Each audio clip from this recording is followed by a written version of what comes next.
Good afternoon and welcome to everyone to this webinar on behalf of the Thames Valley Chamber of Commerce. I'm thrilled to welcome you to this webinar, how an organisation affected by this pandemic can continue to look after their people. Thanks to so many of you for joining us today and for the questions you've already submitted, and I'm really looking forward to more questions coming in throughout the webinar. It's true to say that your passion for this work continues to drive our agenda within the Chamber. I'm delighted to introduce our panel to you. Firstly, Claire Lyons-Collins, founder of Maven Connect and mental health consultant for the Chamber. Also on our panel is Stuart Carroll, expert policy advisor and deployment lead for Department for Business, Energy and Industrial Strategy. And whirring in the background is Amantha King from Amantha King Coaching, who will help to direct your questions to our panel. The four of us are especially delighted to welcome our keynote speaker. And so without further ado, I'll pass to Claire to introduce him to you.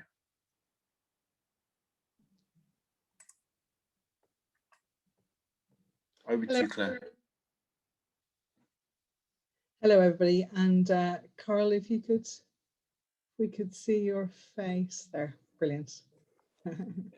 Hello, everybody. and it's a real pleasure to have Karl as our keynote speaker today. For most people in the Thames Valley and throughout the UK, he's a very well-known person. So a little bit about Karl. He originally was a player himself, then moved into coaching Liverpool Youth Academy, and then as a coach at Blackburn Rovers. Sorry, I had to check that second name. He then moved into management, managing Milton Keynes, penultimately Charlton Athletic, and now in his role as the manager of League One football club, Oxford United. So I wonder if I could kick off, Karl. You've such a great story. We've been so lucky to get to know you over the last couple of weeks, and I think this is going to be a wonderful session. And you're such an advocate, if I can say, you're such an advocate for mental health, and you know the work that you do. Those of us who work in the field are really indebted to the work that you do, and how you share your personal story and your story around managing a team and how that relates to mental health. So I wondered if you would kick off a little bit about yourself and how you got interested in the subject of mental health.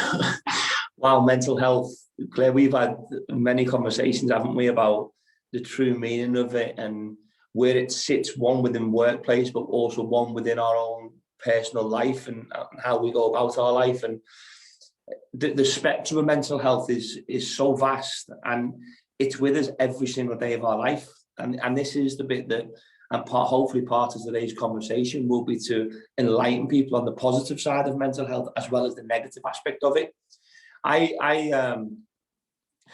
Embarrassingly, I became the youngest manager in British football behind Brian Clough when I was 28, 29. And I'm embarrassed to look back and say to you, I was acting like a manager, not like Karl Robinson. I wasn't being myself.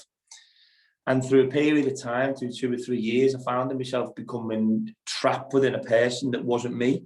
I was living a life of something that I thought was a football league manager, in the way that I converse with people, and the way that I tried to act like I was 40 to 45 when I was only 28, 29, how I spoke to people. And all of a sudden, I just felt within a period of time, my world it tightened up a little bit. My emotions became a lot rawer. I became a lot more difficult to live with, which my wife will 100% vouch for that. And then I started suffering sort of through anxiety, whether it be through claustrophobia, whether it be through just work anxiety, personal anxiety. And it wasn't until one day that I was brave enough just to make a phone call to see somebody to really understand what it was all about, and how being able to talk to somebody who's a professional about a certain part of my life became normal. And it was like a valve within my own world. And as you know more than anybody, the spectrum, as I said before, of mental health is that there's sometimes that just a good conversation with somebody who's a professional can really make your life so much better for the short term, and obviously with a lot of hard work for the long term. And ever since then, and my wife, as well as obviously with a mental health first aid trainer, and she's had periods of seeing mental health within her family. It's just something that between the two of us, we just felt it was important that we highlighted the fact of what it actually means to people. As on top of that, my assistant manager, his brother played over 500 league games at the top level, and he sadly passed away the other year. And between his brother and me, he always said he wants the message sort of out there what mental health is all about, and his brother felt there was nowhere he could go or nowhere he could turn, and again, that was just a moment in my life that sort of highlighted the fact that we've got to speak out more about this through so many different avenues. And this is just another way of us speaking to people to maybe educate them a little bit more on what mental health actually is. Wow, that's a really powerful story. And how does mental health come into your day-to-day work as a football manager? Well, we deal with young people. I'll be going tonight to watch our under 7s and 8s and 9s. So you're talking being able to converse with them from a very, very young age, with the hopes and dreams and aspirations of being a professional footballer, which is a lot of people's dream as a young person. To dealing with 17, 18-year-olds, telling them they're not good enough to unfortunately make the next step. To then dealing with young professionals who get maybe too much too soon. And then dealing with older professionals who are coming towards the back end of their career with injuries, and there's not really anywhere to go. So, and like I think we were talking today, every single day is different. And that's not just in my workplace, that's in everybody else's workplace. If you can imagine your day being different, but you're in charge of a number of people, imagine how many different type of days different people are having on a continuum. And it was just one of them things. The more and more I started to becoming less, I wouldn't say aggressive, but less, I had less control over me being stronger with them, and I became softer with them. I found a vulnerability within my management style. It's amazing how much more I start to learn out of them, and they teach me things, but actually by my vulnerability, it actually allows them to open up to me a little bit more, and I can get more out of them because I know a little bit about their backstory. And there'll be a lot of people on this listening and sort of hopefully thinking, well, do you actually know enough about people that work for you or with you or next to you? And it's some very, very simple questions that you can just ask them, like, are your mother and father alive? Do you have kids? Where do you live? What's your upbringing? What's this? Just very small fragments of their life. You can ask questions of it that can actually help you manage them later on down the line and become less judgmental of their current situation. I'm just going on mute so I don't. There's something you mentioned there about vulnerability, and you know, I'm a wife of a footballer, not a footballer, of a football fan. So I was going to say, I might try and sign him. It was it. Very good. I'll go up and ask him. He'd be delighted. But the football's plays such a huge role for everybody all over the world. It's such an important sport. It's such an important outlet for people. And I think the word vulnerability is not something that would be necessarily synonymous with the sport.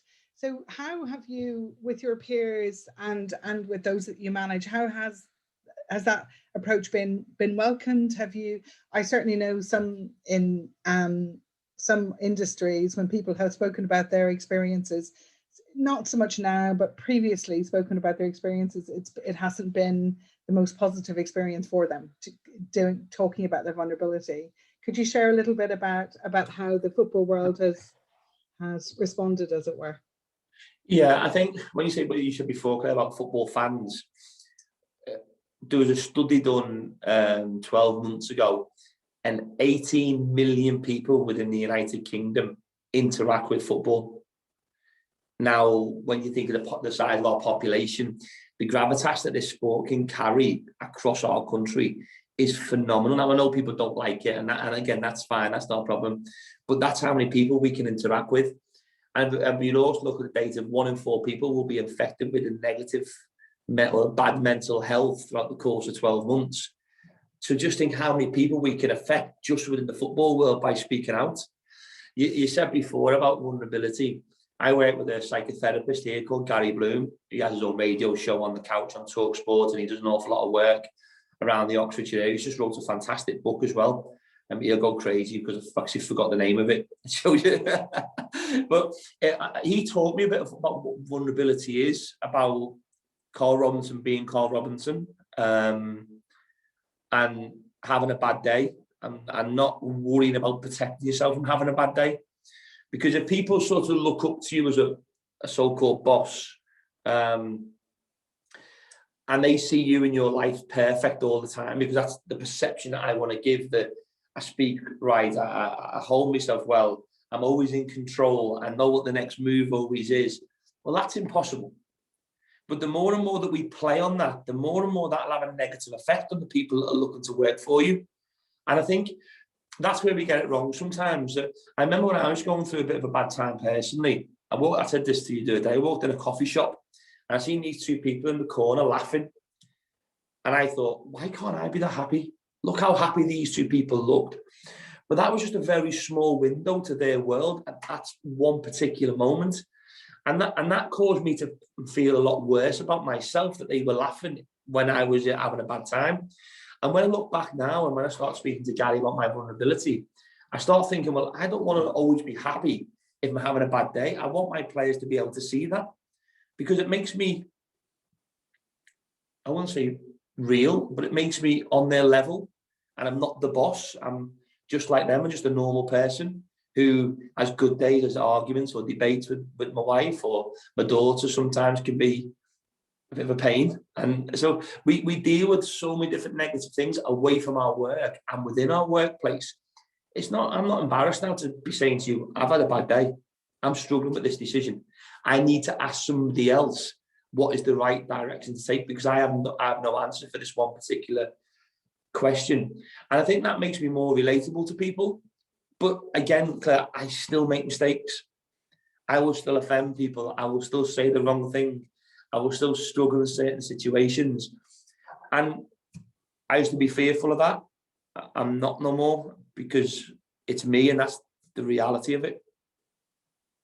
It's really powerful. And with your peers in football, how have they responded to you speaking openly around? Yeah, fine. It's not a problem. I don't think people really worry about that now. I think people are quite open and honest. And I think the game is moving towards that. In the last few months, I've had more players come to me and saying they're struggling with certain situations, because I do speak up about it. I think they know I've had 1 or 2 situations in my life. And because I've mentioned that, they will come to me with that. And it's amazing if people are listening. If you say to somebody, oh, I had a bad time in my life where everything was going wrong and I struggle with anxiety or maybe depression or whatever their problem may be, I think people come back to you and go, oh, I've dealt with that as well. And you go, oh, really? And all of a sudden you have this immediate connection and you understand each other so much better. And it's a connection it's a bond that actually grows stronger. And you actually become better because of each other's experiences. And that's just, again, that's the vulnerability within yourself, to be able to speak to people about you having a bad day. I wouldn't have been able to do this 5-6 years ago. I would have been embarrassed to talk to you about the things that I've done wrong. I would have been embarrassed to say that I struggled. I would have been embarrassed to say that I was struggling with getting beat and losing games and negative external criticism. But I'm a football manager. I'm strong. I should be able to deal with all this. And that's what I was portraying.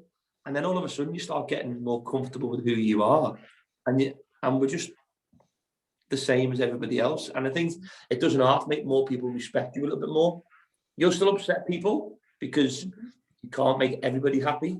And you just have to apologize for that. But I think it certainly makes I think people respect you a little bit more, or the fact that I'm a little bit more honest about who I am. It's a lot less to carry, isn't it? Because I think carrying something inside and not speaking openly about it not that everyone speaks openly about it, but carrying like so I think what you're describing about, you know, like 5 or 6 years ago, it would have been that you would kind of hide it a bit and be a bit embarrassed by it. That takes an awful lot of energy. It's the heaviest bag I've ever carried. The weight that the mind can actually put on your body and on your life is incredible. And the worst, and not the worst thing about it, but we all have emotions.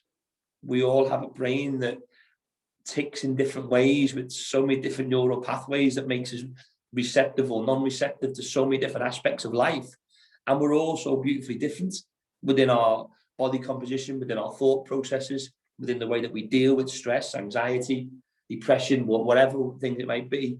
But fundamentally, if you can cope with it in a way where you're you, it's so much easier to walk that way in life. And I still struggle. I'm not embarrassed to say to you that I have bad days where I wake up and think, I love this TV show. Why aren't I enjoying my Fools and Horses? Why aren't I finding this funny? Why aren't I finding this funny?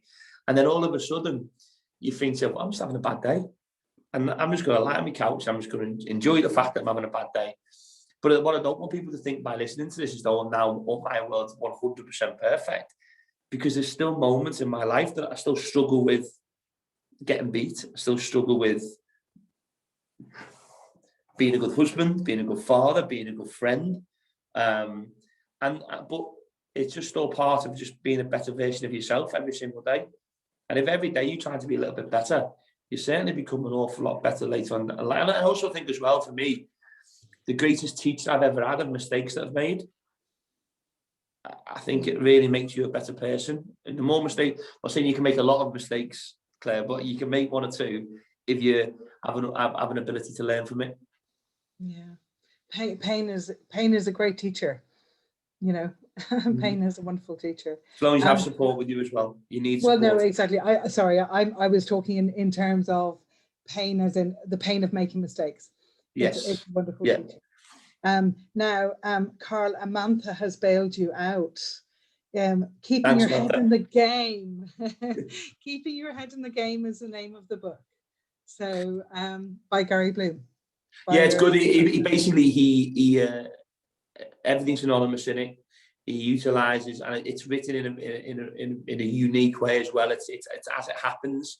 It deals with professional sportsmen and women right across the board who deal with different types of anxiety, depression, social anxiety, fear of failure, and he takes you through their stories, and it's quite remarkable. Really, it's really.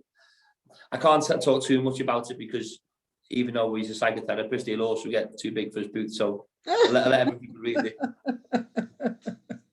But you know, you've such a strong message in what you've said already in terms of leadership, you know, and I think anybody listening to this, regardless of the organization that they're either, you know, a manager within or a leader within, or if they're working, you know, as their own, there's something about the very strong message around vulnerability and being yourself around the whole leadership message. I think, but what is leadership?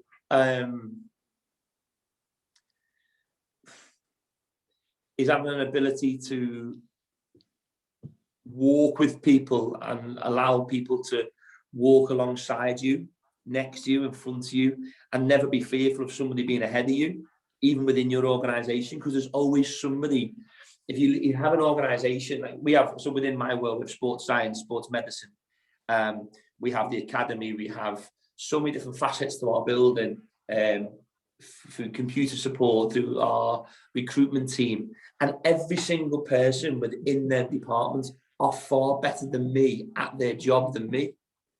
But my job is not to know 100% of their job, it's to know 5% of their job and show them an ability to love, support, care, attention to detail that they need to flourish within their work. Mm-hmm. And I think, again, so leadership is I remember Arsene Wenger saying wanted to know a little bit about everybody else's work and make them feel comfortable enough to perform to the best of their ability. And I think that is a real key trait sometimes we have as managers, boss, leaders, whatever people title they want to put on it. We always think that we have to have all the answers, and that puts a tremendous stress and strain on you personally as well.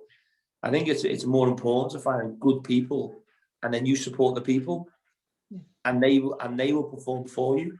I sit here talking to you about this, and by the way, I lose more games of football than what I win. Some people say, God, you also lose, but that's just where my industry is. But I think one thing you can say about even now the football club are working, every member of staff will tell you that they've all improved because they feel they have a freedom to be who they want to be, and they grow with that position as well. That's amazing, and I look forward to your book. Karl. No. So I think we couldn't, conduct this interview without talking about what's happened in the last year. My God, what is it now? 13 months, and it's going to be going on for a little bit longer. So you've spoken about a little bit about anxiety, and I know ambiguity, I think, is something that we kind of have to live with for a little bit. But I just wondered if you would reflect a little bit on how things have been during lockdown and during the pandemic. It was strange for us, Claire. We had obviously the first lockdown was in mid-March, when football stopped. We played Shrewsbury away and won 3-2, and I had to get that bit in. And then it sort of stopped, and then we were sort of in limbo a little bit, but obviously the finances within our game is astronomical, and part of our TV rights and our TV money is that our seasons had to be completed. So we knew at some stage our season would continue, whether it was the actual league or whether it was just going to be the playoffs. So we were already in the playoffs anyway, and obviously we were in the league, so we knew we would come back.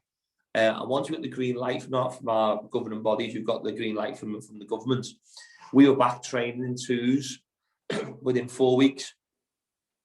It was necessity. We had 2 or 3 players from different countries who single, live in a flat, parents still abroad, and they were extremely struggling with the consequences of what was actually going on. And the quicker we got these people back into work, it was a much more of a safer environment. Okay, they couldn't converse as much, we couldn't socialise, but at least they were seeing people and they had the ability to do that.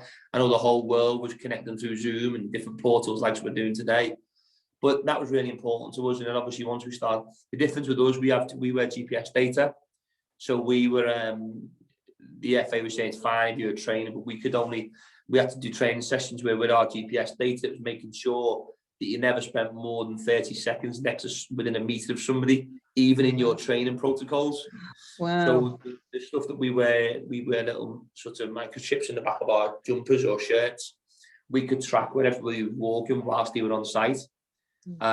So we could control that. We were very, very lucky. We went right into a testing protocol right from the word go.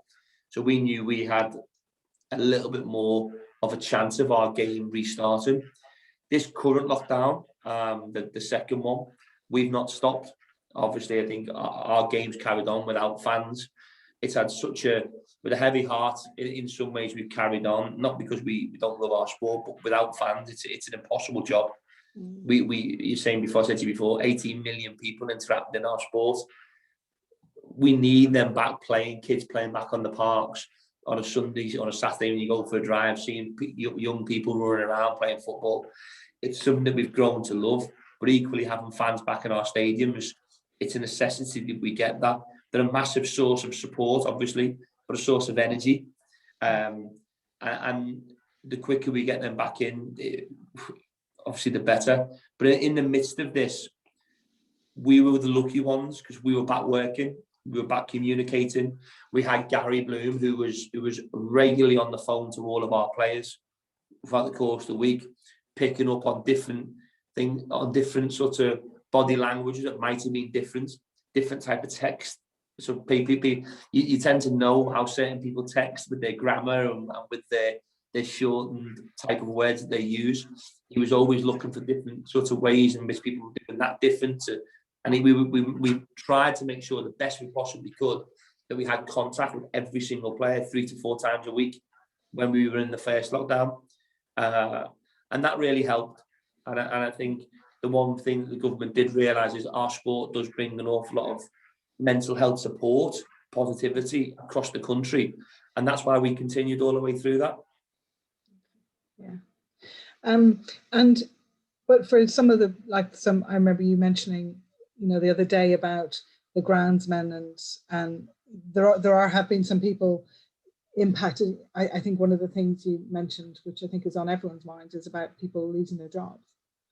Yeah, we were talking the other day, and we were saying that when people first come back into work, it's not so much that the anxiety or the depression or a mental health implication on that person whilst they're at home, because they have the comfort of their house and the comfort of their surroundings, and the job is still there through current circumstances with furlough. The biggest problem that we were sort of considering, was the groundsmen and the people who work on the ground around the building. Was obviously what happens when the furlough goes away. Is my job, am I going to be made redundant? Will it be there? Will I be able to support my family? It's the big thing for us, and we have 4 owners. We have one in Indonesia, one in Hong Kong, we have one in Vietnam, and we have one in Thailand. So we've got 4 all over the Far East, and they were adamant from the second that we came back that I'd sat down and spoke to all these people and said nobody will be losing a job at this football club. Through the pandemic period. So we were incredibly lucky, and I know people on this might have that flexibility, Claire, so I feel a bit ignorant or arrogant saying that, because we don't all have that opportunity to say this. There'll be some people that will be listening that might have to lay people off later on down the line, because that is the current climate that we all currently live in because of the pandemic. But I think it's the clarity of the early stages that you have to have with your staff, because that allows them to cope with it in a little bit more of I think the clarity allows them to sort of process it a lot easier. Well, I mean, clarity and honesty and keeping people informed. I mean, certainly we even just a very simple example, but something that's sort of written in kind of business text as well now is, my daughter's school, when they were in lockdown, they had 2 wellbeing calls Monday and Friday. And then all the school, it's a primary school, and all the kids then voted actually that they needed one every day. So they had one shorter, but more frequent contact. So I think, and certainly in terms of my work as well, people being kept informed throughout is really, really important. And kept informed and getting comfortable with ambiguity, I think, is a really challenging thing that we're facing here, I think the big thing is the clarity though as well, because I think people, even if it's bad, you can set a protocol in place to support the negative news that they might receive, and that's something as an organisation you can always look yourself in the mirror and go, okay, I had to put that across as negative news, but not only are we saying no to you that your job might be not happening from here moving forward, but we put this in place for you. We have this support, that support, and we'll look at this. If people have that opportunity, that also helps as well, because it allows these people to process it within their own mind. And we were incredibly lucky, Claire, that we had that ability to say to everybody that you can work with a bit of freedom, that we are going to be okay. Mm-hmm. And I think it's going to be a kind of like a challenge. Not a huge, but for some people, a challenge to get back into the stands as well. To have that confidence to come to games and stuff again. Yeah, it will be. I can imagine when people first come back, the sort of, you score a goal, you'd score a goal and you turn around and you'd be hugging the person next to you, in front of you, behind you, and you might only see them one every 2 Saturdays. I can't see that coming back too soon. I can imagine that to be quite a nervous moment, sort of celebrating on your own. But we got told off by our authorities for celebrating. Obviously, football have a very peculiar way of celebrating. Obviously, they all hug each other and jump on each other's back, and we were told for the next 2-3 weeks that we had to restrain or from physical contact once we scored the goal, which is quite strange when we're getting tested 3 times a week still. Yeah. But I think when fans do come back, we appreciate there's going to be some sort of fear coming back into the stadiums. You can imagine going back into the office and workplace, getting on the tube, getting on buses. These are going to be big changes for people's lives. real big changes. And I think we have a duty of care as the employees to say to our employees, listen, it's okay. Maybe give yourself a little bit of half an hour. If you start at 9 o'clock, why can't we make it 10:30 and work a little bit later? So you take yourself away from the rush hour traffic. So you might reduce it by 50%, the people who are on the train at that particular time, and people might be able to drive or walk or find different ways of getting to work. And that's going to be a real challenge over the next 2 months, I think, for people.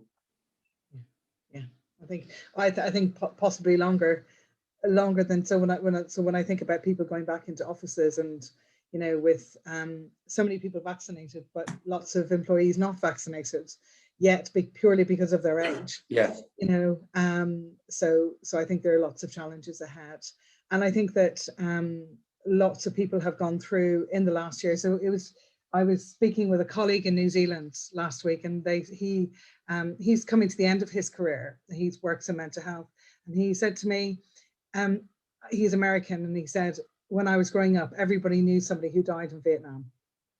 Yeah.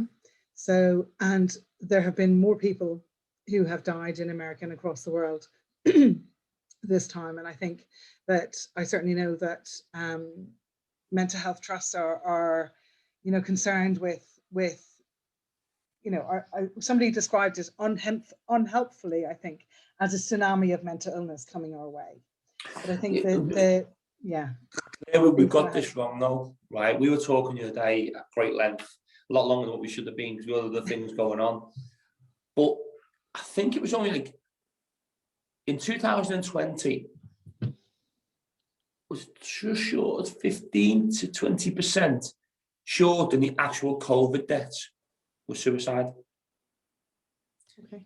Now, we're currently living in a world pandemic, yet suicide is increasing year in, year out, and people do nothing about it. Nothing. There's a pandemic going on right now, and it has been for the last 5 years. You know, listen, I'm not educated enough. You're the clever people here. You'll know the figures that are increasing year in, year out. They're going to increase by 10, 15, 20, 25% in this year. And that's a fact. That's something that we know is going to happen in 2021 because of what's gone before. And when you see the numbers in 2020 not being too far behind COVID-19, and this is year in, year out, if this could only be a 2-3 year sort of pandemic. Now, this is not for me to say, and we all know people who might have lost their lives through COVID-19 and been seriously ill. So this is not disrespecting anything that's going on around COVID-19.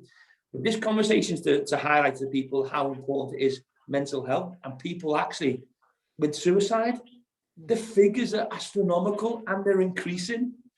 And we hear all these people in high-powered jobs don't have the ability to speak to it or converse or talk about it in the way that we're doing right now. And I'm not saying it's simple, I'm not saying it's easy, but the more people are aware of these figures and how staggering they are, that's how we can reduce these figures by people talking and people actually coming together and supporting people in a much softer and kinder world we all want to live in. Because if we don't, these figures are going to go through the roof and they will become uncontrollable.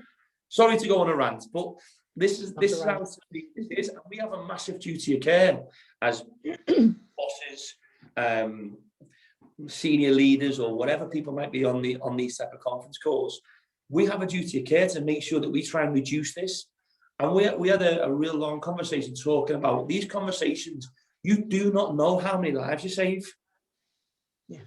I can just tell you one quick story, and I'll never forget. I spoke about this on, I think it was BBC or ITV. I got a text about 4 weeks later from a fan, and it said, "Thank you, you saved my life." I don't know how he got my number. I don't know how. Maybe it might have been through somebody who knew me and knew him. So you don't know who I am. I'm a fan of the football club. I listened to you talk about the problems that you had. I was ready for my life not to continue. I've been to the doctors today. I have an appointment tomorrow, and I am going to try and fight this. And I text back, try, trust me, you will. Now, when you have these conversations, there's no data available anywhere that tells you how many lives you save through talking about mental health. Mm-hmm. There's no data anywhere that says this. So and that's why you can't sort of quantify how many people this actually supports, because they don't come out and speak about it. But I can, trust me, people who are listening to this, you are saving lives by sort of putting more effort and time and hard work into talking about mental health within your workplace. You will be saving lives, and you might not know, and you might never know. But please trust us, and Claire, you know, and Sally, we all know, we've all spoken about this, that it will help people out. And it might seem so small just having this conversation, but we understand how big it truly is. Sorry, that was my rant over there, sorry. It's not a rant. No, it's not. You're preaching to the converted, Karl. But it's not a rant at all. And your home city of Liverpool started the Zero Suicide Alliance. I'm sure you're aware of the Zero Suicide Alliance, of that, you know, that 20-minute training. And I think for a lot of people, so the stigma around mental health is reducing. And for a lot of people, they haven't known what to do. And certainly around that, mental health first aid's fantastic, as well as that wonderful 20-minute course by Zero Suicide Alliance. We'll put a link into the chat room. My final question to you, until I hand over to Stuart for the Q&A, and there are loads of Q&A. So how would you like to see mental health in, say, 10 years' time?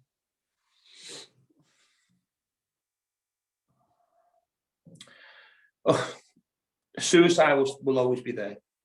Let's not, that's the dark side of this conversation, and the tragic side of it, and the side that people are so frightened to talk. We know that will always be there, sadly. Reducing the numbers drastically, reducing the stigma, and I'll talk about the stigma in a minute again, because there's something about the stigma that I think has to change.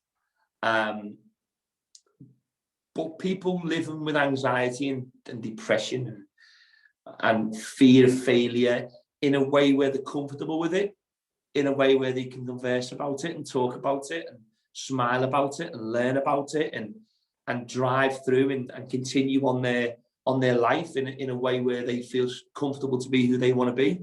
And we all live in a world now where there's so much negativity that is constantly put in front of us. Is to reduce the negativity output that media circus that put out there, because it's only ever getting worse. But going back to the stigma, I said to you, Claire, when people say to you physical health and mental health. So I said to someone the other day in a conversation, right, what's mental health? They go depression, anxiety, suicide, schizophrenia. And they said all these real negative words that surround, and by the way, they are all part of mental health. That's fine.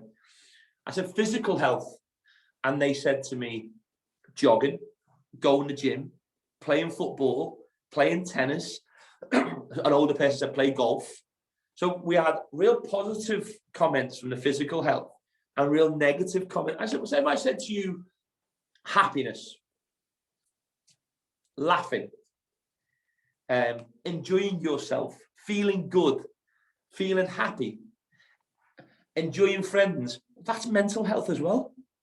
But we only ever talk about the negative aspect of it and never the positive sides of it. So there's two parts of it, and this is where we have to break down the stigma. It's true. I mean, we never say when somebody is very unwell in intensive care, or they've gone completely physical.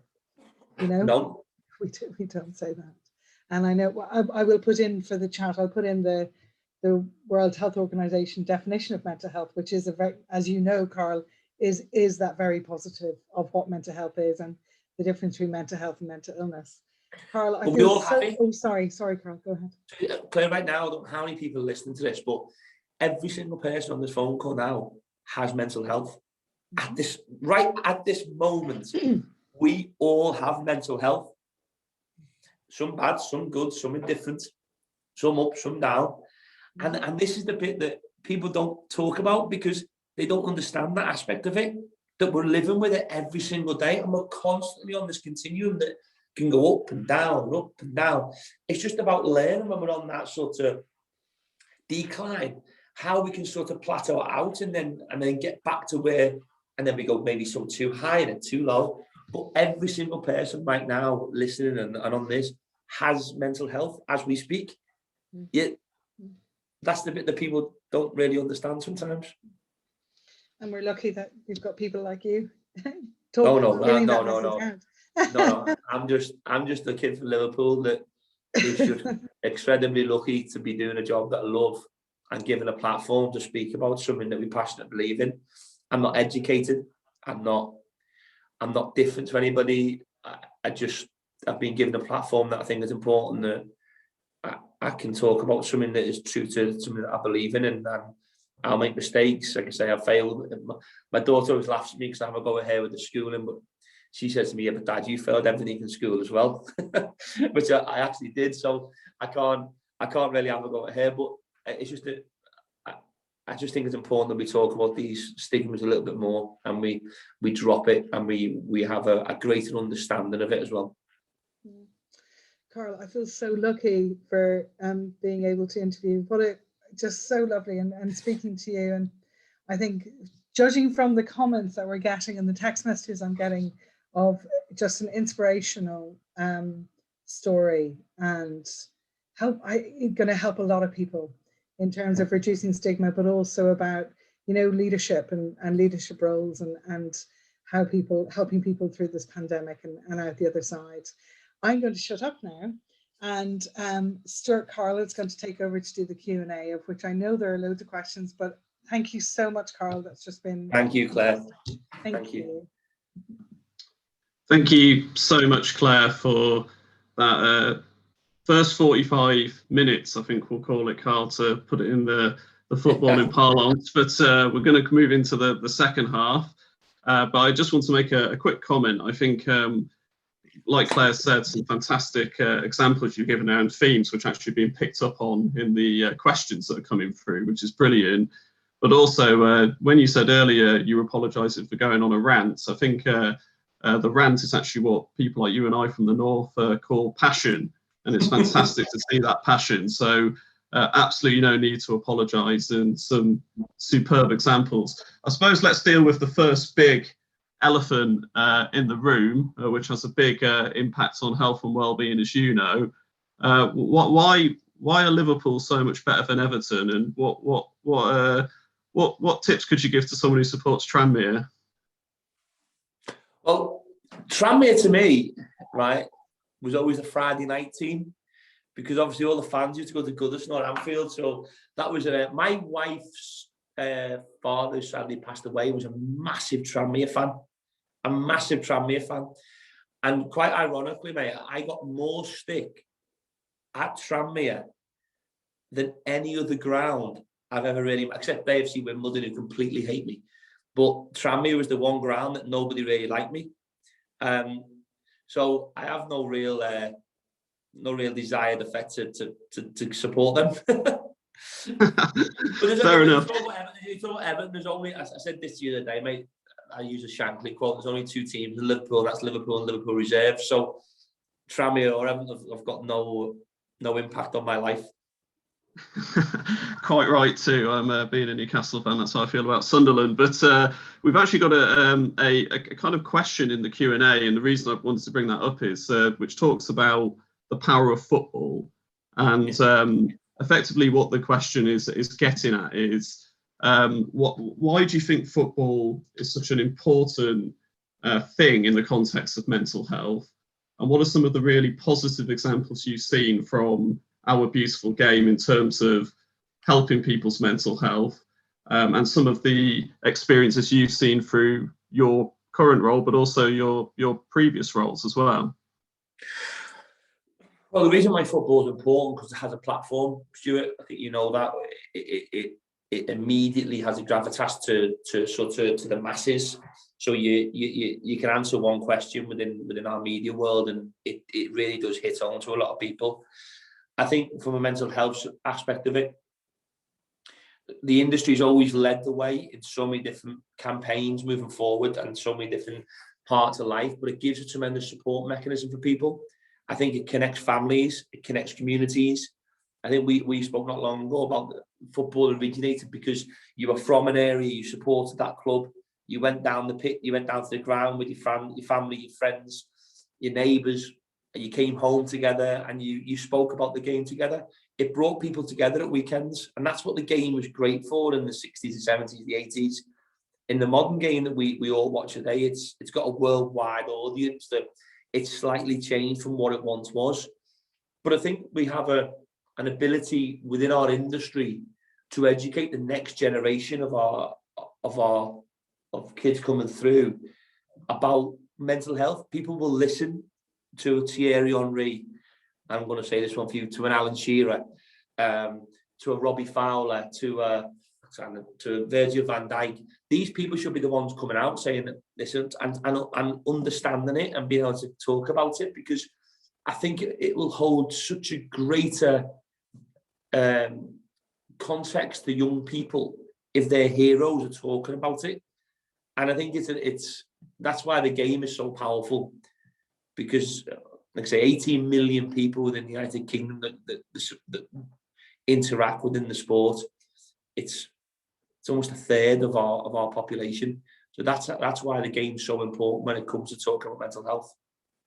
I think you're absolutely spot on. And as we've joked about before, you even take myself, 37-year-old man, I'm sat in a room at the moment, which I've named the Alan Shearer dining room. You can see the picture behind me. I've got a cat who's black and white and so on and so forth. We really do kind of follow our idols very closely. And you're right, they have a lot of power, a lot of influence in terms of getting a very critical message over. And it's great to see yourself pioneering that, but of course others doing the same in our football world is really, really important.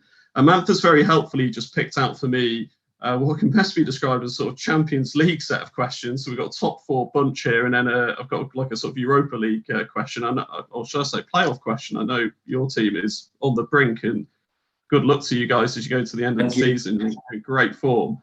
But I'm just going to kick off with one we've actually touched upon before with Sheila Lord, who's a friend and contact of ours, and that's around the importance of emotional intelligence. And I think this is a particularly interesting question to you because, of course, you deal with so many different types of personality, so many different types of player, and of course you've got your staff as well. It'd just be interesting to get your perspective about how can emotional intelligence be used to enhance mental health, but also performance as well. Well, emotional intelligence.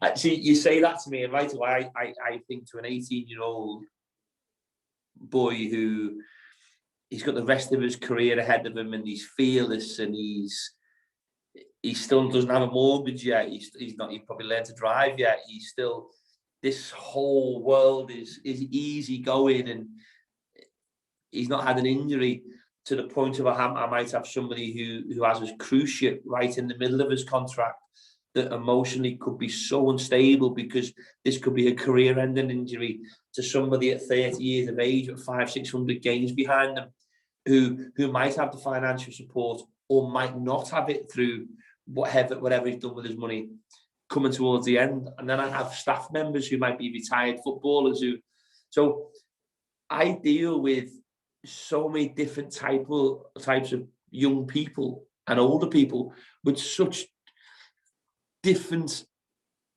emotions on a constant basis. It's a real difficult question to answer, because mine's so different, and I think dealing with them is it's very unique, and every day is different when I'm dealing with them. Does that make? I'm not really answer that question, Stuart, but it's hard because their emotional intelligence on a daily basis can be so different from me walking into a room and speaking. I had a player about 2 weeks ago, again anonymous, who he was emotionally distraught over something. He was struggling, and I was commenting on how he was playing and how he was training. He was timekeeping, was all over the place, and it wasn't until he broke down to me and actually answered a few questions to me that I understood he was in a very, very uncomfortable position. Yet I was judging him as a footballer. But this is a young person that might be struggling with a family member. Or we had one this week, and again, I'm not going to talk about the player, so I apologise to people listening if I need to keep some things quite private. We played a game, he looked all over the place. He was quiet, he was reserved, he had no emotional interaction with me, nothing. That's very strange. Didn't play very well. I'm on the touchline sort of having a bit of a go at him, trying to get going, and we try so many different tactics. Sometimes it's to ignore them, sometimes it's to have a go at them, sometimes it's to put their arm around them, sometimes it's to use another player within the team to speak to him as well. And I found out that sadly somebody within his family had sadly lost their life at 4:30 before a game, and he kept everything into himself. So I deal with so many different emotional consequences on a daily basis. So like I say, every emotional intelligence should be down to your own set of skill set, really. And I think the older you get, the better you get with dealing with it, because you have more experiences.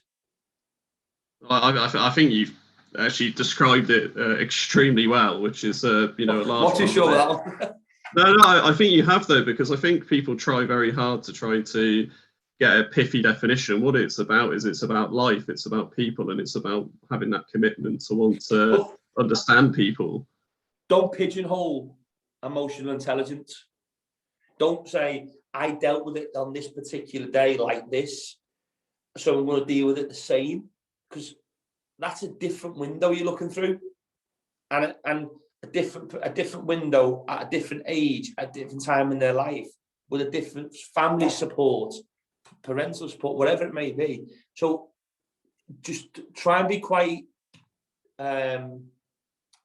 go into this with quite a neutral stance on it, with the ability to use your own people skills and your own ability to converse with people to support whatever situation that employee may need. I think that's absolutely spot on, and great to hear from someone like yourself, and particularly given the range of people you're dealing with and managing day to day.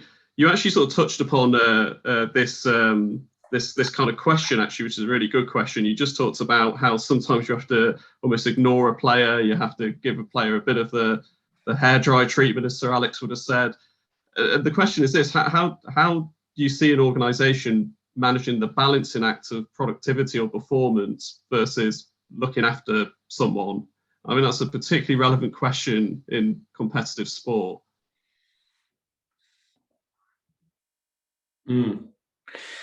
These are certainly Champions League questions. Amantha has done very well here. It's a tough second half, I've got to say. So I'm talking about mental health, but there's a big word here, Stuart, that people need to keep within their life, and resilience, because we still need that within a workplace. We still need that within our personality. We still need to be knocked. We still need to be pushed and shoved. And I think once you have a group of people that feel comfortable within your workplace, you should be able to say whatever you want to them at the right time. And that can be aggressive, it can be loving, it can be supportive, it can be friendship, it can be whatever that may be. But the surroundings of your workplace should be set up in a way where you should be free to have whatever emotion you want to get the best out of them. Because we all live in a world where we need to succeed as well. So succeeding in a successful environment has to be ruthless. It has to be ruthless. We talk of the Cloughs of this world, the Fergusons of this world. Pep Guardiola in my world is one of the most ruthless human beings you'll probably come across. Yeah, he's the kindest, the most considerate, the most family orientated. So never be fearful of being ruthless, because that ruthless aspect of who you are as a person can actually be a support mechanism for the business. But equally, you're making somebody better with your ruthless sort of way in which I worked for Liverpool for 7 years, and Steve Highway was a genius. He was just, I know people might think who's Steve Highway, people might not be football fans on here, so I apologise for any football analogies or football names that I use. But he was all about the standards that we set at Liverpool, how straight the cones had to be, how we had to dress, how we had to sit, how we had to converse with the people. And he was all about our standards and being ruthless about our standards. But once people can apply them in the way that we deem as right and fit to move forward, we also have to have an ability to care and love and support.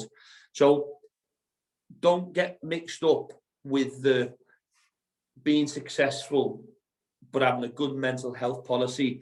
If you have great support mechanism for your staff, you can be as demanding as what you need to be, I think. And that's where it's no grey area for me. It used to be a grey area. It's not. It's about being ruthless, because you, like I said to you before, resilience is a massive part of success and team building. But equally, the fact is that I know enough about my staff and enough about my players. I also know how to make them feel comfortable as well. Absolutely. I think what you're articulating there as well is that it's about also fairness. You know, you need to be fair on the person, which is about encouraging them to be their best, and you have to find the best way to do that. But you also have to be fair to the team, which is you've got to pick the best players, and that's true in any organisation. I mean, you mentioned the late great Brian Clough there, and of course they don't make him like him anymore. But he, of course, once said that he was asked the question, "What do you do when you have a difficult player?" And he came up with the legendary quote of saying, "It's not a problem. I invite them into my office, I sit them down for 45 minutes, I give them a cup of tea and some biscuits, and then we both agree I was right." I kind of just be interested to know, how do you deal with difficult players? Because there'll be people listening to this webinar who are managers, who are leaders, and sometimes you come across people who are difficult. What do you do in those situations? I worked for a very, very top Premier League manager for a period of time. And he put them into 4 categories. So we had the HH. So you had your high maintenance, high output, high maintenance, low output, low maintenance, high output, low maintenance, low output. And with a team environment, you needed 2 or 3 low maintenance, low output, because they sort of glue the group together. You wanted the majority low maintenance, high output. You had a handful of high maintenance, high output, and that was down to us then managing that group of people. And the high maintenance, low output, we got rid of them. Yeah, well, no, absolutely. I think that's a fantastic way to describe it, actually, because what you're effectively saying is if someone's being difficult for a reason, it might be worth trying to understand what that reason is to get behind it to improve their performance. People who, of course, just being difficult is not acceptable, particularly in a team situation. We're all in team situations. Yeah, on the process of what I said, the sort of the low output and high maintenance. Once you're getting rid of somebody, I think this is where we have to then be better. And this is an industry, in my industry as well, and probably right across most industries, is how we move people on. What support do you have for them afterwards? There should be I think there should be a legislation in that there should be sort of like a 4 to 5 to 6 month policy of a mental health support once that person leaves your organisation, to make sure they're safe. I know that might sound strange, but I think that'll be a real interesting way of looking at the workplace environment, is by how. And my wife was, as you know, she was an actress on Brookside for 5-6 years. Probably no one's old enough on here to remember Brookside, but that's all. And I think it was when her contract come towards the end, she left Brookside, and that was it. It was like you're gone, fend for yourself. There was no support. There was no phone call. There was no, if you speak to this person, they can help you with this, they can help you with that. It was like you were in a soap that was nationally recognisable across the country. All of a sudden you were cut, and there was no support from Mersey TV whatsoever. So I think it should be looked at within a workplace that there's a contingency plan, there's an after job support that can help people. Absolutely. And just to build on that theme, we've touched upon this before with Claire and Sally in conversations. And I totally agree with what you say actually there about employment legislation. And I'm part of a group which is looking at that and lobbying government. What would you advise to leaders, managers, organisations in terms of dealing with people who are either retiring or having to move on or do something different in their career. Of course, this is particularly acute in football and sports, where, you know, you'll have somebody who's maybe known football all their life, they get to their early 30s and their career has to end, and then they've got to go and try and do something else. What are some of the principles, some of the thoughts you have in terms of helping people, particularly with their mental health, from that perspective? I was very lucky that my career finished very, very young, and I was very lucky that there was a local vicar called Bill Bygrove in Liverpool that I went to school with, his son that I bumped into, and he felt to be brilliant at coaching. He said, "Oh, why don't you come and help me out?" So I went and helped him out, coaching young kids at 8, 9, 10 at Liverpool, and he got me into coaching. And I always look back at that moment of what if, where would I have gone, what direction would I have wanted to go down? So I always speak to all my players now, and I've had a lot of players coming towards the back end of their careers. I've one of Alan Smith, who I got a loan from Newcastle, Man United, who was coming towards the back end of his career. And I've had a lot of Didi Aman, who played for me as his last manager. And you do see an element of, I wouldn't say fear, but there's certain people who play in the Premier League their whole life who have a different path. But then you can see League One or Championship or League Two where they don't have that flexibility.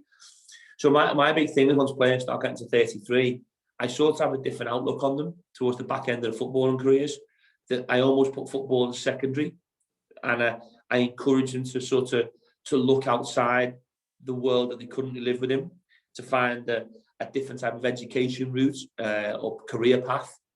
And by the way, if that's staying within the sport, it's finding a way within our sport that they can try and stay in it, promote them from within. So I always have one eye on players from 33, 34. We've currently got one at the moment called John Massinho, who's been a wonderful servant here, especially since the time I've been here. Is he 35 or 34? I'll say 34 just to be respectful. And he's a current PFA representative, and he's now in with me. He's now doing the set plays with me. He's learning the coaching badges. We're now helping him plan for the next stage of his career. So I don't think at any stage, we always have time for our employees who've been helpful, supportive, to sort of guide them on the next route of their journey, really.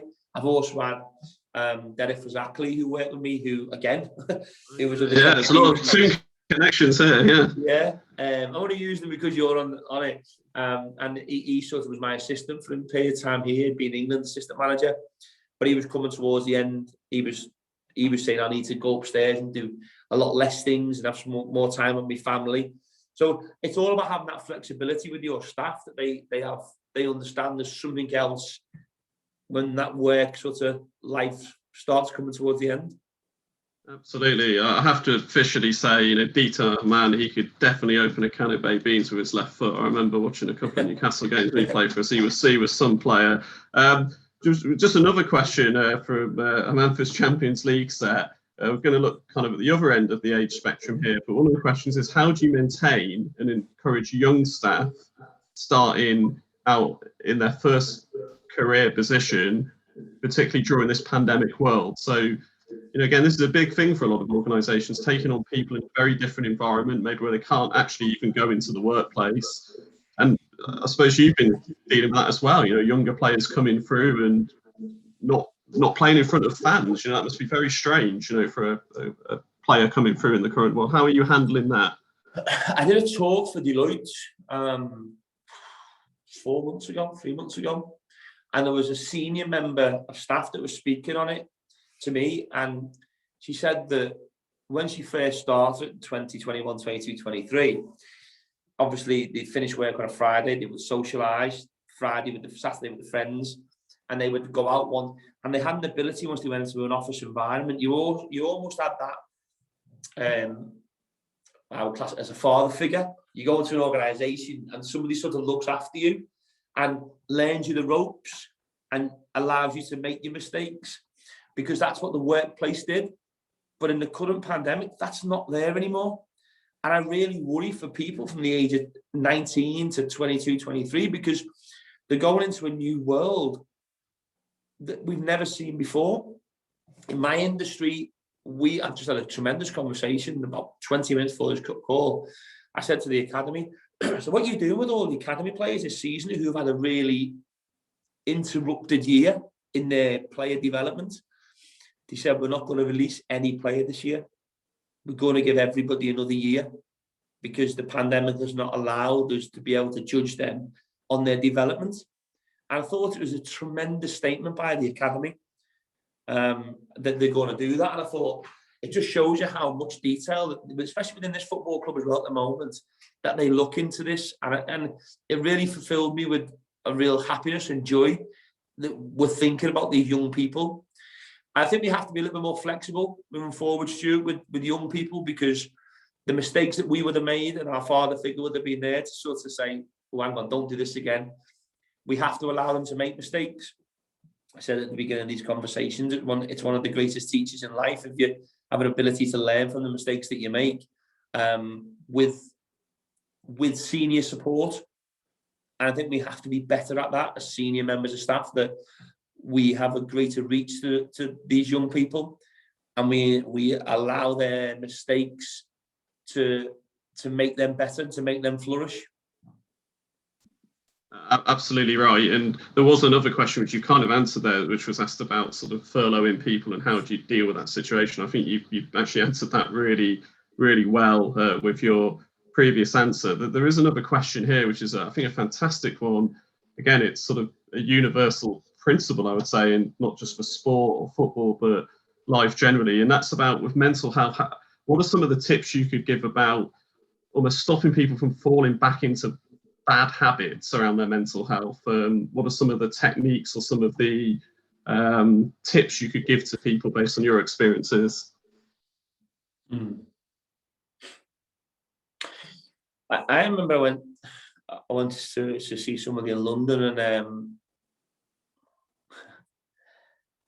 I was having a bit of a bad time this particular moment, and they did this thing with, I'm on some computer, and I'm sort of looking at it. This is all a bit codswallop, really. This is just because I'm paying a bit more money that they put these things on, and it was bad. He said, whenever you feel comfortable, and I felt really negative. He said, well, think of something that gives you, because anxiety or depression, that spiral, it's about having an ability to stop it sooner rather than later, to let that not get as deep as it needs to be.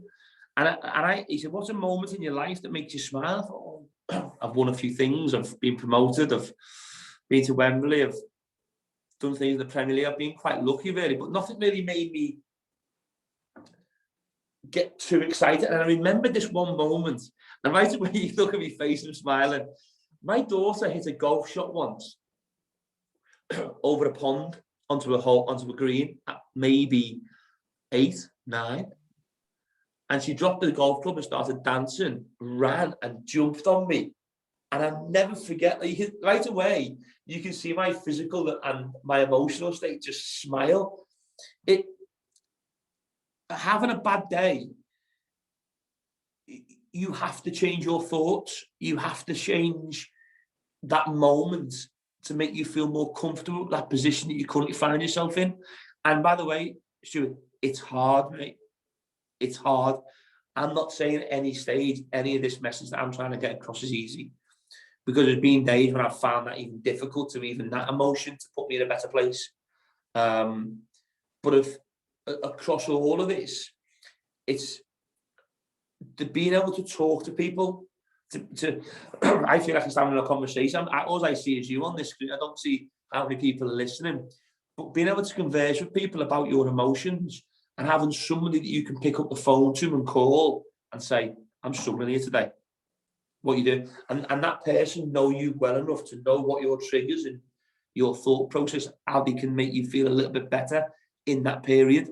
So I just think it's the more people that know who you are, and the close people know how to make you happy, to keep them involved in your life, because they're the ones that can help you when you can't truly help yourself at that particular time. No, absolutely spot on, and certainly knowing you, like we've got to know one another pretty well over the last few months. I mean, I think you're absolutely fantastic at that. Even the sort of occasions you drop me text messages and little funny things there. It's absolutely fantastic. And for me, it'll always bring a smile to my face, the thought of Robinson Jr., coming running over to you after hitting a ball over a pond and jumping up and down on a golf course. That's a fantastic image.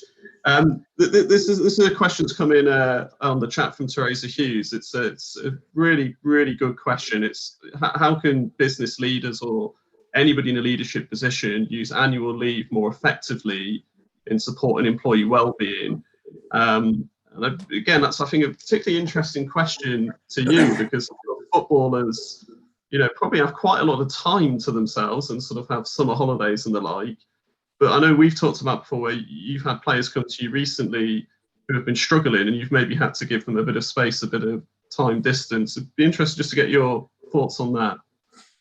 When giving people time off, they feel uncomfortable with it because they feel they will be judged, and they might lose their job when they come back.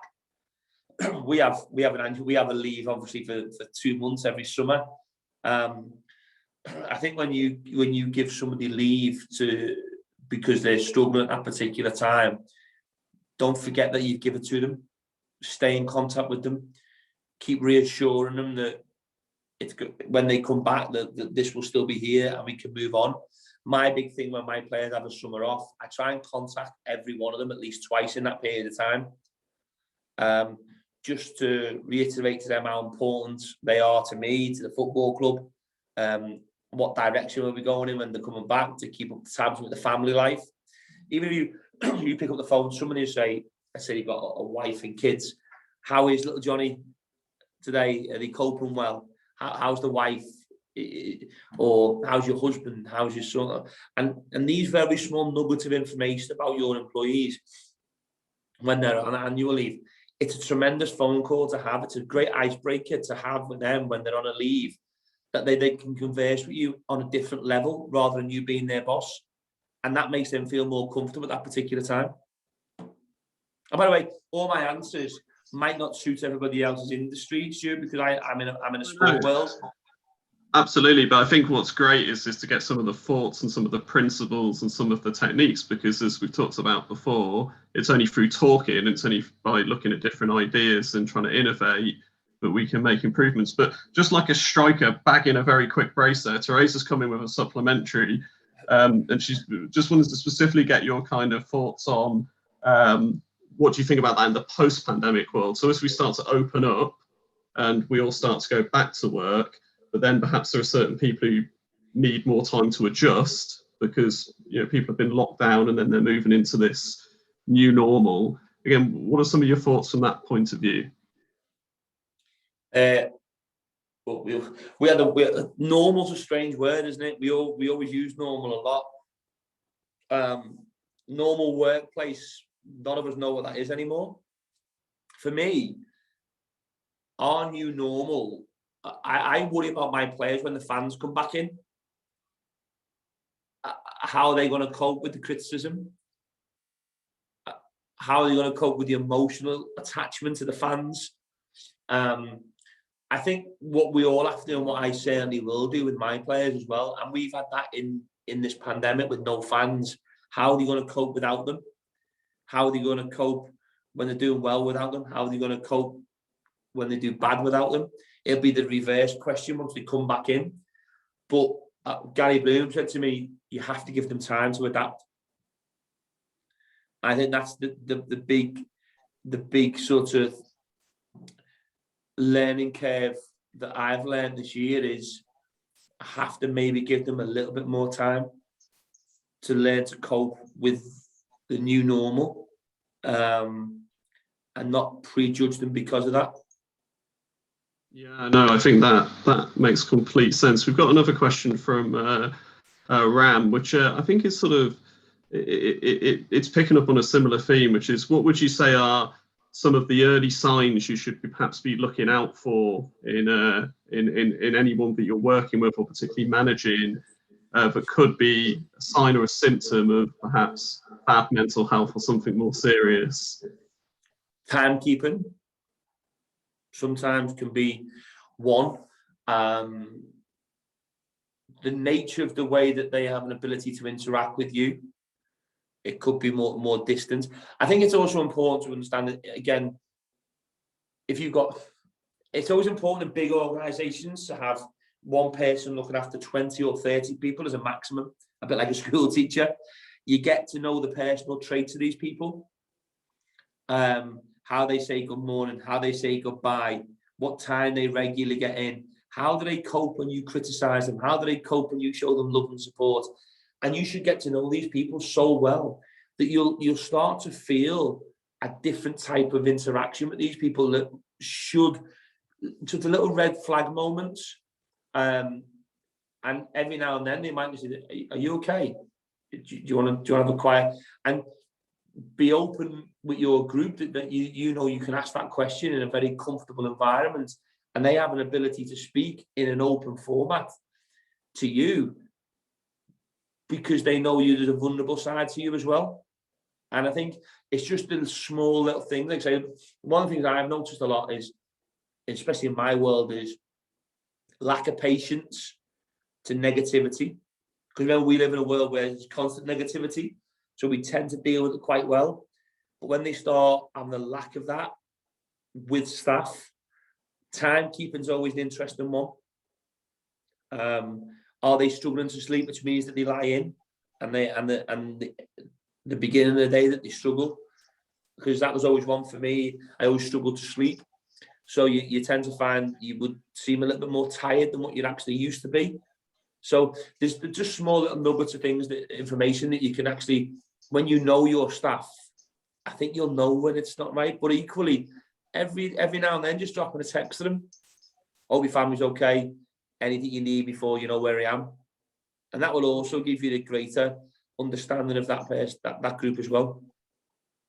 Absolutely. I mean, I think, again, you nailed that one around the importance of basics, you know, when looking out for basic things, but also basic follow through as well with people. You touched upon a really important issue there, which is sort of negativity. And let's be frank about it, there is a huge problem with this, particularly in the world of social media. And I know this coming weekend, the world of football is uniting to have a social media blackout and moratorium. And of course, Thierry Henry, you mentioned earlier, has been leading that by actually coming off social media platforms. But this, as we've discussed many times before, has a massive, massive impact on people's mental health, and footballers and people in the public eye are under particular strain and stress. What are some of your thoughts, opinions there? And again, maybe any advice you could give to managers, leaders about what they could do to assist their staff, and what could organisations themselves be doing to better push and improve social media? I don't have social media, probably a good thing. What social media was set up for is an ability to interact with your family and to keep connected with people and to stay positive around people and to put smiles on people's faces. It's been spun into a commercial world of advertisement, which is fine. Again, that's positive. But it's also opened up platforms for constant negativity, whether it be racial, which is we get an awful lot of that, especially over the last few months. It's been getting worse as well. And we've had tremendous problems with it. I think the blackout at the weekend is a good thing. Will it change it? No. Are we always going to have idiots that interact with on it? Yes, who are negative and want people's lives to be negative. But the one for me, I think I said this to you the other day as well. I said to you about that. I remember the coffee shop when I went into, and I seen a 25-second window to that one person's world that I thought was 100% perfect because they were laughing at that particular moment. Well, Instagram has created the world for young teenagers that only see perfection.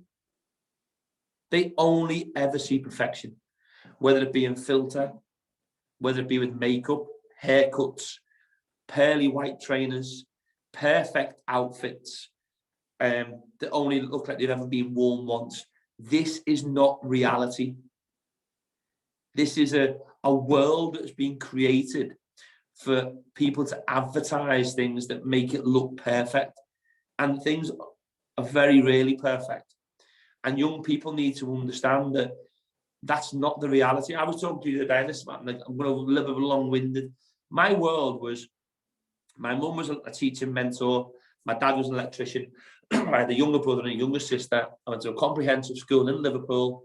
I woke up in the morning, I went to school, I came home, I played football, and then my mum and dad would watch Coronation Street, EastEnders, Brookside, or wherever.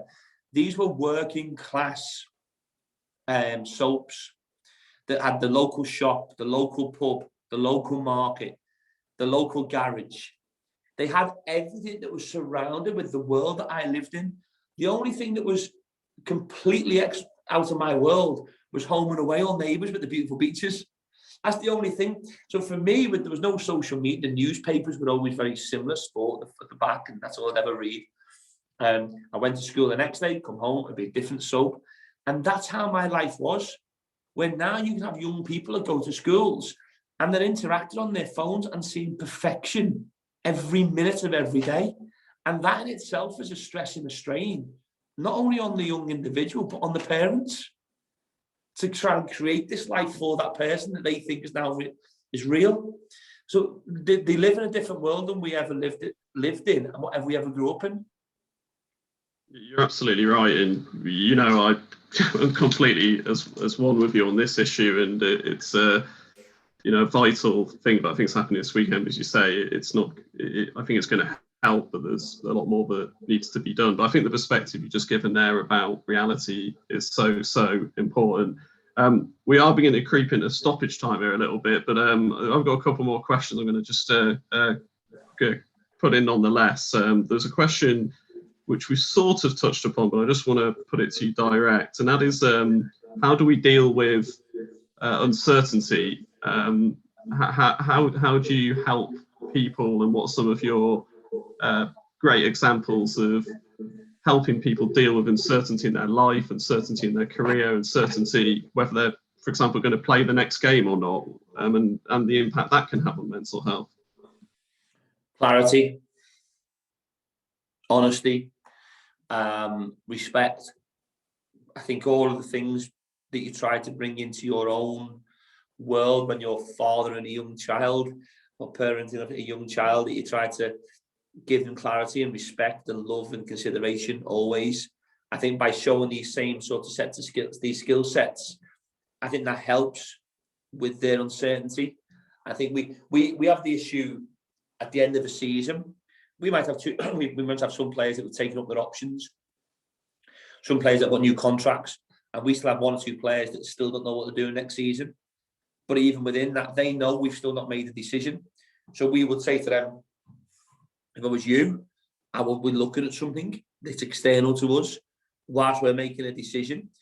If you find something that puts me on my back foot, well, that's my fault for not being, giving more honesty, not honesty, but giving you a greater opportunity beforehand. So that we just say to them all, I just think we'll try and be as honest as we possibly can, but equally, if we can't give you an answer, you might have to go and search and ask other questions in other places for your life after us. So we have that problem at the end of every season, and we have to deal with that all the time, not just on a weekly basis on the team that you're picking, but because the team that you pick, and they're all getting paid for that year anyway, it gets harder at the end of it, where some of their jobs might not be here next year. Absolutely, very, very well said. And just my final question before we come to some final comments. I love this question. It's a bit like a sort of Alan Shearer penalty, really. It's just sort of straight in. It asks, what role does charisma play in management? And what it's touching upon is charisma versus ego, and how important is that in the world of mental health? Well, the first thing with ego, we all have it. We all have an ego, regardless how small or big that is. Charisma, what is charisma? Is it being yourself? Because you can be incredibly attracted to somebody's personality that could be incredibly shy, that could be seen as a lack of charisma, but it is a charisma in the way that they say good morning, or how they say hello or goodbye. I think we have to be careful of pigeonholing what charisma is, because I see that as somebody who has charisma is actually somebody that knows who they are. And that to me has a real draw towards them, because they have that strength within themselves that they know they can feel vulnerable. You can see excitement within their face. You can see all these emotions. And that to me is a charisma supported by an ego. And sometimes that ego can be this big or it can be that big. But we all have one. It's just how big that ego is. Absolutely spot on. Well, thank you very much, Karl. That's been excellent stuff. I just want to make a few closing comments before I pass back to David, just to blow the final whistle, as it were. You know, this has been a fantastic session, and you know, if they say feedback is a gift, well, there's been a lot of comments coming in the chat actually, and I just want to read out a few of the comments people have been making about some of the things you said. You know, someone says here, you know, it's so lovely to hear Karl say that in the first instance, even the first chat with a professional can make such a difference. We see it so often in practice, you know, so the idea that, again, going to speak to someone, talking to someone is a really positive thing. There was another comment in the chat earlier about what you said about vulnerability. You know, that vulnerability is a strength, and being able to show that, express that, communicate that is a real positive thing. And then there's a comment here, and it's in capitals. It says, I love that throughout the whole talk, Karl has demonstrated a great natural ability of being emotionally intelligent. It goes on to say how you've really understood things from a personal point of view. And it's just wonderful and a real pleasure to witness it. So, you know, some fantastic comments here, and I can only echo that and pass on my sincere thanks. I think a couple of things I would just take away from what you said is that, and I think this is the most important message of all, that every single one of us can have an impact and an influence in saving a life. I'm so pleased that you, as you always do, you get that big, noisy, smelly, loud elephant around suicide and mental health out of the room, and we just talk about it right here, right now. I think that's been absolutely fantastic. You rightly said everybody has mental health. We do. It's not just the 1 in 3 or 1 in 4 with a clinically diagnosed mental health condition. We all have mental health. And it's vitally important that we all play our part to improve that mental health. And I also just want to pick out a few of the things you just said there about, you know, it could be anyone or any player at any time. And some of the things you said there, which I think are really good leadership principles around sort of clarity, honesty, respect, but also, you know, wanting to look at those kind of red flag moments, those early signs, those early indicators which may suggest that someone is struggling. I think they're really, really good principles and really, really good points that we should all take away and think, how can we apply them to our world? So as always, Karl, it's an absolute pleasure. Thank you ever so much for your time today. You've been absolutely superb. You always are. You know, I always love talking to you about mental health, football, music, whatever it may be. And I really, really hope, you know, Oxford get in those playoff positions. And I think the final thing I'll say is, look, if you can have a Geordie Irish guy like me and a guy from Liverpool talking about mental health this openly and this bluntly, frankly, anybody can. So I think that's a message in its own right. But good luck to you, mate. I really hope you get into the playoffs, and appreciate all your time today. No, listen, as I say, a massive thank you to, listen, we've had some tremendous conversations over the past month, has it been now, from sat in my car on the motorway roadside. It means a lot just that I've been given this platform just to speak about mental health and how we can support people right across all of our different worlds. Just by having these conversations, please, I can assure everybody that you will be saving somebody's life somewhere along the line. And we should be able to be talking about suicide because it's real. It's there. The numbers show that. The stats show that. The facts show that. We have to have an ability to try and bring this down somehow. And the greatest starting point of all is just communication and being able to talk and learn from everybody else's different experiences. And like I said before, I'm just a kid from Liverpool that has been very, very lucky that my mum and dad have given me a tremendous opportunity to do what I love doing. And I just hope that if one person has been influenced by this conversation today, in some ways it might sound negative. I don't care if I upset anybody, if I help one person, because that is the reason behind why we're having all these conversations. So I just want to wish everybody all luck in the world for whatever that they do, and hopefully the new world that we're all about to enter into after the pandemic, they find different ways of making their staff feel comfortable about who they are as people, and hope everyone takes care of themselves and their families. Thank you, Karl. You're a tremendous ambassador. I just want to nip 20 seconds to say something, which is a big thanks to Claire for all the work that she's put into setting this webinar up. She's done a tremendous job, and that's a fantastic opening session. I'd also just like to thank Sally and Amantha, who behind the scenes have also done a huge amount of work to get this session set up. Also Sheila Lord, who of course initially put us in contact with one another, and David himself, who's going to close us out. You know, David is one of the most humble individuals you could ever meet. He never takes any credit, any praise. He's a fantastic guy. There's a lot of excellent work in this area of mental health. So I know you always get embarrassed when I praise you, David, but it's got to be done. And I'm going to pass over to you on that note. Fantastic, thank you. And yes, I do get embarrassed. Just to wrap up on two things, if you can see the slides that I've just put up. First of all, as you know, we've launched our Mental Wellbeing Charter, launched by Theresa May.